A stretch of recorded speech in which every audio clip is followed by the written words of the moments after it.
MLA സ്ഥാനം രാജിവച്ചിരിക്കുകയാണ് PV Anwar. രാവിലെ സ്പീക്കറെ കണ്ട ശേഷം അൻവർ രാജിക്കത്ത് കൈമാറുകയായിരുന്നു.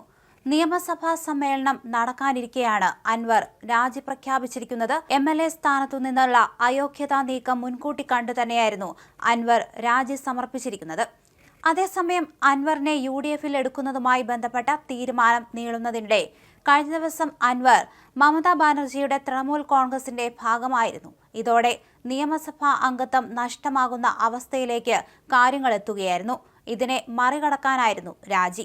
അതിനിടെ രാജിവെച്ച ശേഷം ഇക്കാര്യത്തിൽ പ്രതിപക്ഷം നിലപാട് എടുക്കും എന്ന് അറിയിച്ചിരുന്നു. അതേസമയം രാജിവെച്ചാൽ നിലമ്പൂരിൽ ഉപതെരഞ്ഞെടുപ്പ് വരും എന്ന അവസ്ഥയുണ്ടായിരുന്നു. ഇനി അതിലേക്കാണ് കടക്കുന്നത്. തൃണമൂലിനെ UDF-ൽ എടുത്താൽ നിലമ്പൂരിൽ അൻവർ മത്സരിക്കില്ല. പകരം കോൺഗ്രസ് സ്ഥാനാർത്ഥിക്ക് മത്സരിക്കാം. അടുത്ത നിയമസഭാ തെരഞ്ഞെടുപ്പിൽ തൃണമൂലിന് വലിയ വിജയസാധ്യതയുള്ള മലപ്പുറത്തെ മണ്ഡലം തിരിച്ചു തരികയും വേണം. ഇതാണ് അൻവർ UDF-ന് മുന്നിൽ വയ്ക്കാൻ പോകുന്ന ഫോർമുല.